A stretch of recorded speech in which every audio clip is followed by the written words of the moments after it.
Well, I mean, directing is something I've always wanted to do. That's why I got into the business, and I became an assistant director to observe and learn from other directors. And I just struck up this friendship with Clint along the way, and I think he kind of became aware of not only became aware of my interest in directing because of the way I went about my job.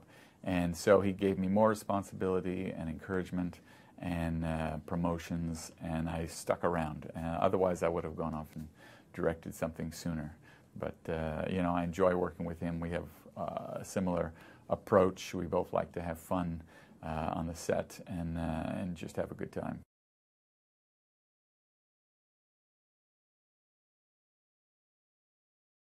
We had a lot of fun. It was challenging. I mean, my biggest concern was that, you know, Clint, having directed so much, would be inclined to take over and, you know, just start calling the shots. And I think if I had shown hesitation or you know, some sort of confusion, that he would have. But I just came in with a really clear plan of what I was going to do with shot lists and the staging for the scene, and I think that communicated to him that I had a plan and that he could trust me.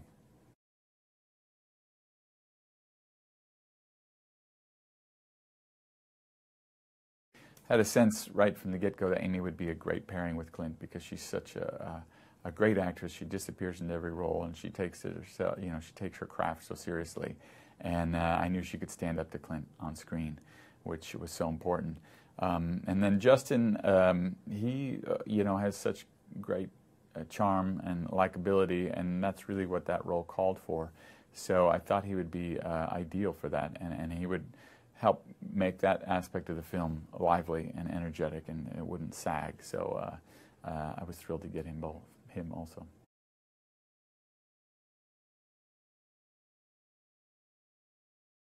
It's really the human story, the human aspect of the story that I think works in this movie. Baseball is the backdrop. It's an extra added thing for people who are here in this country who really like baseball, and I tried to make it authentic. But you don't need to know or understand baseball in order to like this movie or to enjoy this movie. It's about the human connection and the human relationships that are at play.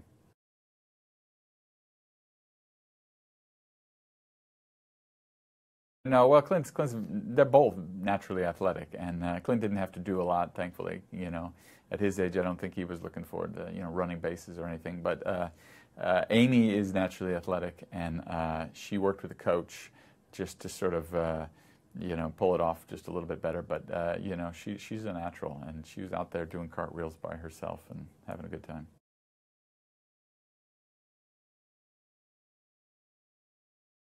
You know, when I read the script and I said, okay, these people are going to dance now, I said, oh, sounds a little hokey. I said, this will never make it in the movie. I said, I'll shoot it and we'll see how it goes. But, you know, it ended up being one of the more charming things in the whole movie. It really, the two of them are such good actors. They just made it so believable and so natural that, you know, it had to be included in the movie, and it's one of the scenes that people seem to be like the most.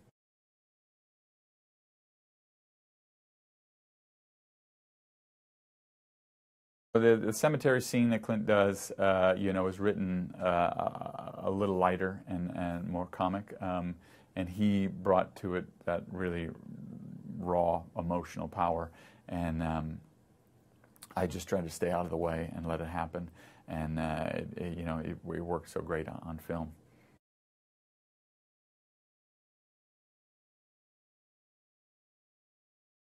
Scheduled at the end of the shoot when we hoped that the weather would be warmest, but it was still quite cold, and the two of them were troopers, though. They both got in the water, and freezing cold water, and with blue lips managed to make it through the dialogue, but we helped that along later in other ways.